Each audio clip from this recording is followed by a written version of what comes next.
শাহাবুদ্দিন বাবুকে আমরা কিছু বলার জন্য অনুরোধ জানাচ্ছি।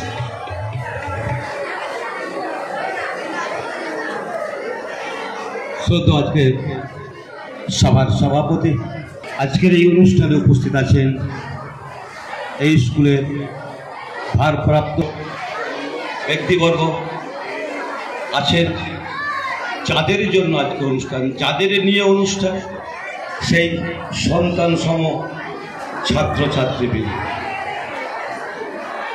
বড় কিছু বলার অবকাশ নেই, সুন্দর অনুষ্ঠান মঞ্চে চলছে, সাংস্কৃতিক অনুষ্ঠান চলছে, তার সঙ্গে দেখলাম বার্ষিক পুরস্কার বিতরণ অনুষ্ঠান, অর্থাৎ মূল্যায়নের অনুষ্ঠান।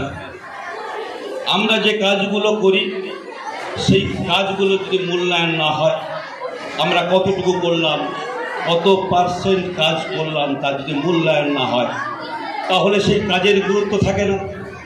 তাই আজকে সেই মূল্যায়নের পুরস্কার দেওয়া হবে। তোমরা সারা বছর ধরে যে পড়াশোনা করেছো, কে কতখানি পড়াশোনা করেছো, কতটুকু পড়েছো, কত সময় ধরে পড়েছো, কতখানি বুঝেছো, তারই মূল্যায়নের অনুষ্ঠান আজকে।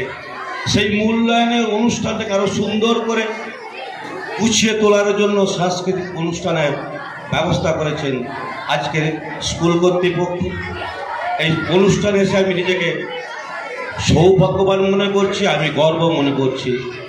আমারও মনে পড়ছে সেই শৈশবের কথাগুলো, যখন আমরাও যেতাম স্কুলে এই পুরস্কার বিতরণী অনুষ্ঠানে। যারা পুরস্কার পেত তারা আনন্দিত হতো, যারা পুরস্কার পায়নি তাদের দুঃখ করার কোনো অবকাশ নেই। কারণ যে যেমন পড়াশোনা করেছে, সে তেমন নাম্বার পেয়েছে, তারই ভিত্তিতে পুরস্কার তুলে দেওয়া হয়। যারা পুরস্কার পায়নি তারা আজকে এখানে শপথ নেবে আগামী বছরে তারা যেন ফার্স্ট সেকেন্ড থার্ড এই 3 গণ্ডির মধ্যে ঢুকতে পারে, সেই চ্যালেঞ্জ নিয়ে এখানে যেতে হবে। তো সবাই কিন্তু ক্লাসে ফার্স্ট হয় না, ফার্স্ট একজন হবে, সেকেন্ডও একজন হবে। ওই একটা পদের জন্য আমরা কম্পিটিশন করব, 50-60টা ছেলে, তার মধ্যে একজনের ভাগ্যে পুরস্কারটা আসবে।